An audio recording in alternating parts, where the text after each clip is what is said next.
When I say hello universe, that's really not far from the truth. Um, I usually say that because when I'm speaking to myself in a way, which is, again, ironically not far from the truth, I think it's obvious that, I'm actually speaking to you, the listener, um, but in my view, speaking to you is speaking to myself. Um, I mean, this sounds kind of esoteric and kind of just woo woo. It feels like a weird thing that I'm saying, but I think over the course of this podcast, I think you'll understand what I'm talking about. Um, I want to touch on the issue of mass crisis for mental health, mass insanity. Um, so, a few things have happened to me recently that has given me a little bit of a point of view, a perspective as to where humanity is headed. I could go and tell you to just read certain books that will explain it, or go ahead and explain it myself, but I think there's something that you can sense intuitively. You can understand just based on how things are going in society today and how your own mental health is doing. I think it's pretty common that everybody is going through some kind of stress, mental stress. In fact, it's very probable that you who are listening are suffering this stress quite a bit, specifically because you are listening to this podcast. Don't you find it odd that in the past nobody would be sitting there listening to some random dude that they don't know talk about his mere thoughts? There are a few reasons for this. One of them is that, you know, the entertainment and the content that you've been sort of given, or I suppose exposed to, has been, very condensed, simplified, soundbite material kind of stuff. It's that's how entertainment and news and any kind of mental stimulation has been portrayed, or at least distilled and packaged. So long format, unpacked, raw information, raw emotion and thoughts, not kind of prepared so as to fit perfectly and sound all, perfect and all this kind of stuff. It's just raw things that people are looking for. And so this is why you're seeing a lot of random people on YouTube making a living just talking about their lives, about doing this and that. And the thing is, as much as it's a good thing for people to desire real thoughts and real, I guess, conversation and real material upon which one can think a little bit more clearly and realistically. It's ironic that we're using the technology that's robbed that from us to begin with. So let me sort of think. I'm gonna jump to a little bit something kind of different that might make you feel either that what I'm talking about is absolutely ridiculous and alarmist and just kind of prophetic. But I don't think the nature of what I'm trying to say is to install in you any fear or any sense of truth. It's just the next scenario I'm about to explain or unravel is really just to try to leverage you into understanding, or having a perspective that excuse me, or having a perspective that can make you see things from a different angle, regardless of if these things would happen or are happening. It really is just a scenario. So here it goes. Imagine that you are God. You have created the universe, and that universe is something that looks exactly like what you are in right now. It has planets floating around through space, orbiting stars. On one of those planets, there's beings and all this kind of stuff.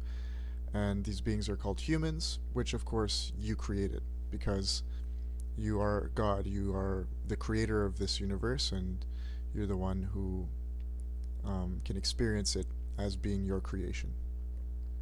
Now, if you were to create, if you had that ability to create the whole universe, why would it be that you would go ahead and create beings, humans?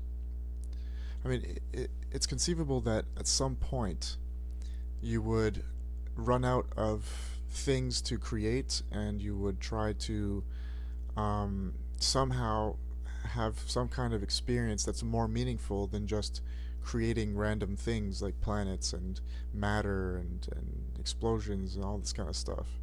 You may very well feel bored with yourself, or even more realistically, you may question your own purpose, your own existence. I'm God, and I'm all powerful, I'm all knowing, and yet I don't even know where I came from, or how I came to be. What created me? How did I pop into existence? And this is what we call the prime mover paradox. Or, you could explain that somehow, and then you would have to go ahead and explain how whatever created God was created itself. So that's called infinite regress, and or the prime mover paradox. So I would think that the only thing you could do in order to escape this reality of yours, let's say you are that consciousness, if you will, that has created the entire universe, you are the universe, how do you commit suicide? I would imagine that if you're a god who has the inability to understand your own reality, your own existence, that you would also have the inability to commit suicide. It would seem to me that you would want to create entities, beings like yourself, through which you can filter yourself and descend into, so as to experience the universe that you've created around you. It's kind of like fragmenting yourself into different pieces, and this is how you keep your sanity, or at least this is how you stay relevant and escape absolute absurdity. And absurdity, if you think about it in physical terms, it might actually help you if I give you a visual cue. Think about just one planet in space. There's no stars, there's nothing at all that can be in relativity to it. There's no relativity between that planet and another object in the universe. It's just alone floating through space. Absolutely dead space. I mean, that's absolute absurdity, isn't it? Because how do you cope with your existence, or even know that you exist, if there's nothing for you to see in relativity to yourself? So if that planet had any consciousness, if it had any eyes to see and ears to hear and listen, it would just look out into space, and I would imagine that would be a pretty terrible feeling. It's what we call existential dread, right? You're completely alone, and there's no relativity between you and another object. So it would seem to me that God is like that lonely planet in outer space, just floating around, and in order to escape that absolute absurdity of existing without purpose, and not being able to commit suicide or stop existing because it's completely absurd that you exist to begin with, it would seem to me that the only option would be to tear yourself to pieces so as to create more things to be relevant to. And this is how I kind of prescribe the worldview in order to leverage people into thinking about this, is that God could be that which has created fragments of itself so as to experience itself. But here's what's interesting. What if those fragments, what if those human beings that God created became God themselves? What if they could create universes of their own, each and every 7 to 8 billion of them?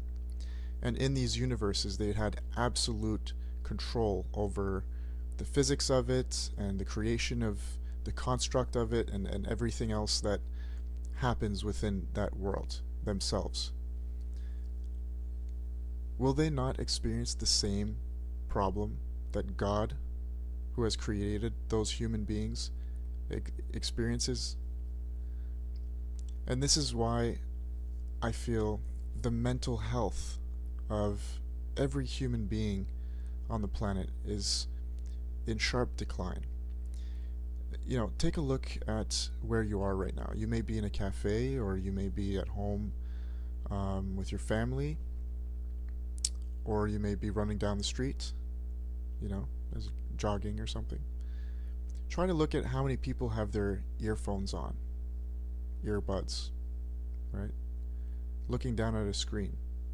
This is something that you're very aware of is kind of, not necessarily good for social cohesion and even mental health. You're like, oh, I gotta stop being on social media so much. And we're waking up to those problems a little bit now, but for some reason, we don't see any kind of future where this is something we're going to escape. It feels like this is something that we have no choice to do. And indeed, even if you're thinking, oh, I personally am aware that this is a danger, and that, at any point in time, whenever I feel like it's really destroying my life, I can stop. But what if the universe, or what if society, makes it so that you have no choice to live in this virtual world? Already it's very difficult to do anything without a phone, a smartphone. If you want to pay your bills, if you want to speak to, your employees, or maybe if you want to send a little bit of money to your mother, what are you going to do without that phone? You can go the old methods and the old routes, but it's just too slow. What if you're waiting for, say, a job interview, and you don't have an email account? You don't even have a computer, let's say. Maybe there are things that you miss out on, like job opportunities, because you don't have those things. So the world around us is becoming increasingly constricting. You're forced to live in these virtual worlds, at least operate in them to some degree. So look around you now and try to imagine the people who don't realize this, and in fact don't even feel like their mental health is in any way, shape, or form impacted. Maybe you can ask them a question, and this question would be, do you have any ambition in life? And if so, what is that ambition? Are you passionate about something? I would hope that I can't make the prediction very certainly and say that they would have a bit of a difficult time answering it, but go ahead and ask that question and try to get a sense as to at least how well that person knows themselves. It seems to me that whether they know their ambitions or not, or whether they are ambitious and are succeeding at those ambitions or not, that those things are usually in some way, shape, or form connected to this virtual world that we're living in. Is that not something that, causes mental stress? People are just so just having a hard time with looking at each other in the face and going out on dates in person, even if they find that person online. In fact, I think it's more like, I guess, worse than that. I think people are hard pressed to find even the willingness to go out on dates when they're on their dating apps, right? They seem to just want the ability to know that they are desirable enough that if that person were to go out and meet them in person, that really would have happened. But that's really all they're in it for, is to know that yes, this person would go and meet me. And it seems kind of perverse. Why is it that is the only social app that people really, really use anymore? I mean, do people really go to chat rooms where they can speak to strangers and make friends? No. It's usually some kind of dating app. And that's because we're very sexual in nature. But ultimately speaking, we're not looking for sex. We're looking for something more social. Um, and so that's just one of the, I guess, things that I can use like example that tells us that our mental health isn't necessarily where it probably should be, and that this is sort of going to get worse, because if you give people the power to be God, which is to say that virtual reality and the ability to live without having to work, these things that I talk about in other videos, if they are indeed true, which we're starting to see is not even something that's going to be true in the near future, but that is already true in many ways, shapes, and forms, then how is it that we can think that we can actually cope with the existential dread that comes along with that responsibility to be your own God? I mean, think about it this way. People have been killing each other for, well, I guess, since the beginning of mankind, since the beginning of humanity, over the stories that we tell ourselves about purpose and existence and what happens after we die.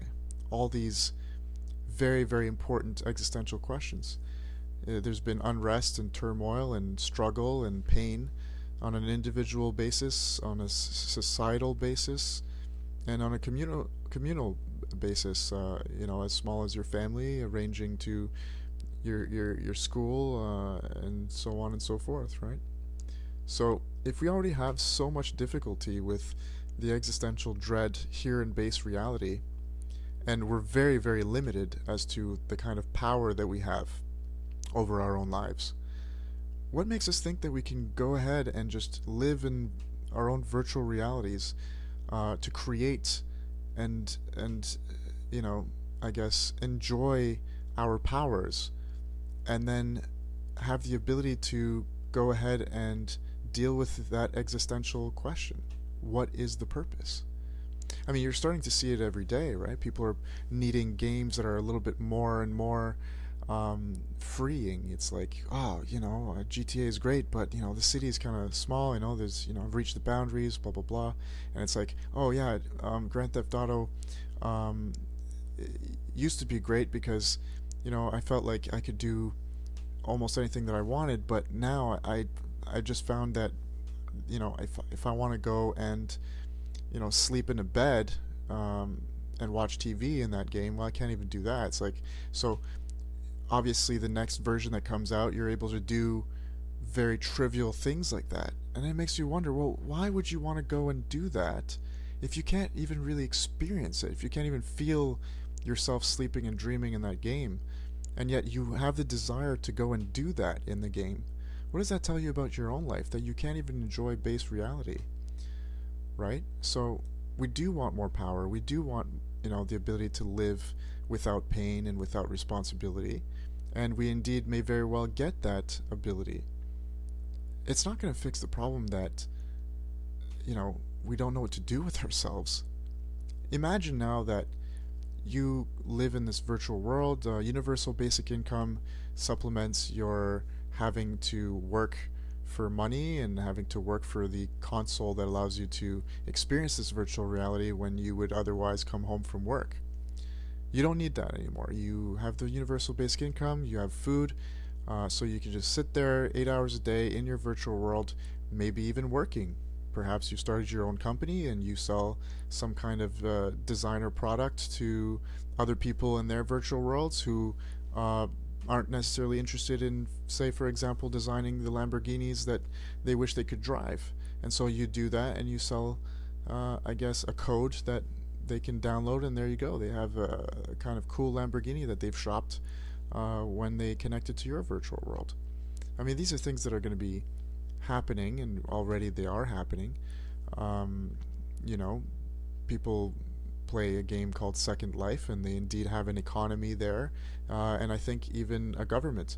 I'm not so sure about that, but I would imagine soon games like that will have governments as well. So it makes me think, what if it's gotten so sophisticated that you can smell, you can feel, and you can, even interact with another human being, and it's almost indistinguishable from reality, you know? But not only is it that you can live in this virtual world as if it's the same as the base reality that we live in, but you're able to create things.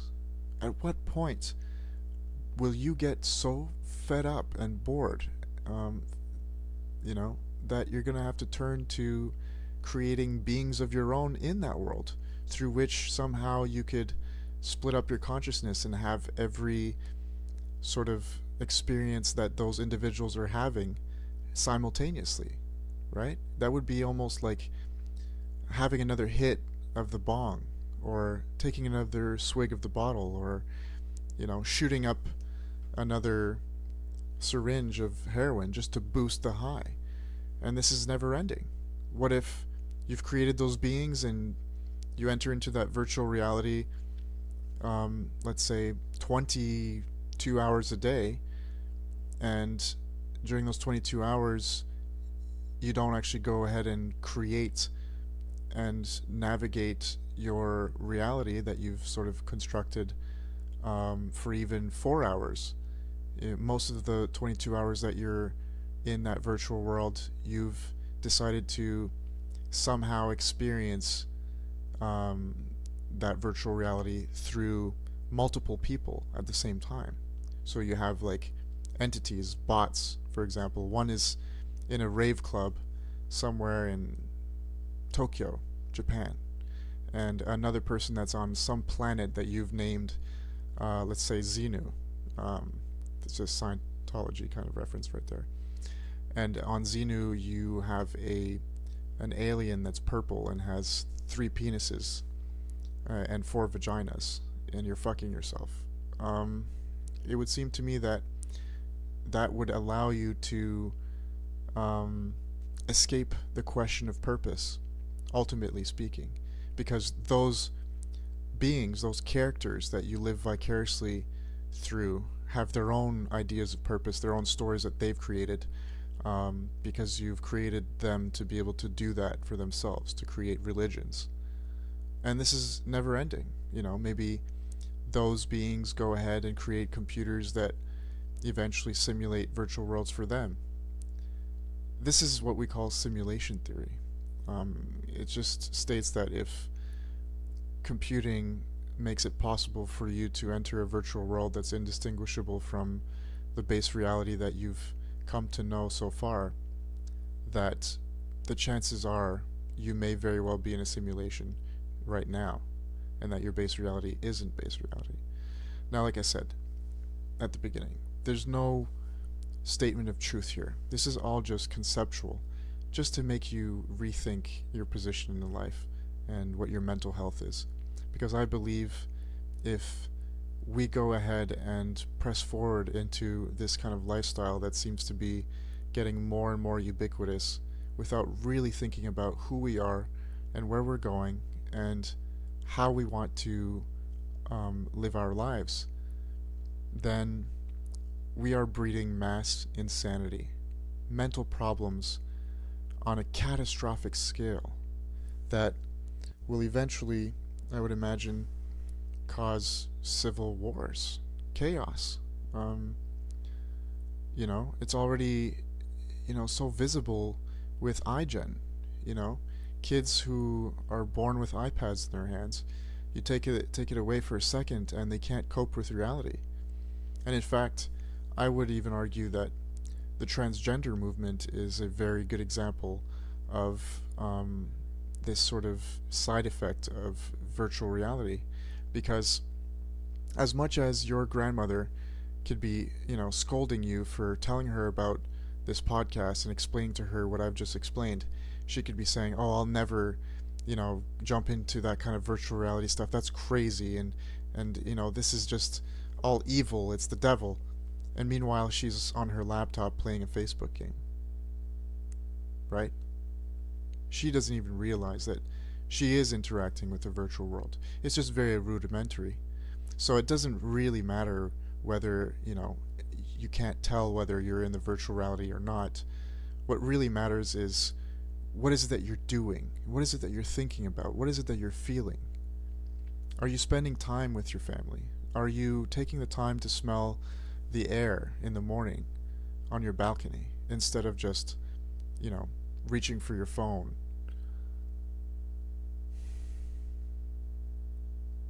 These are questions that I think are absolutely essential to well-being. They are the very basics of life. There's no other conclusion. You have to face these existential questions. You need to philosophize. It's absolutely important. So, like I said, it's a breeding ground for mass insanity. People are, chugging down Adderall and Ativan and, you know, Klonopin and, all these drugs just to keep themselves sane. And they don't even realize that, at the same time that they're taking these drugs to keep themselves sane, they're on their phone and poisoning themselves with, the very thing that's caused their anxiety to begin with. It's really strange. It's a strange thing, and we've got to figure it out. We've got to try to understand what's going on here, and what do we do about this. It's not to say that we have to, shut off our laptops and just, become Amish, but we definitely got to rethink how we're going forward here.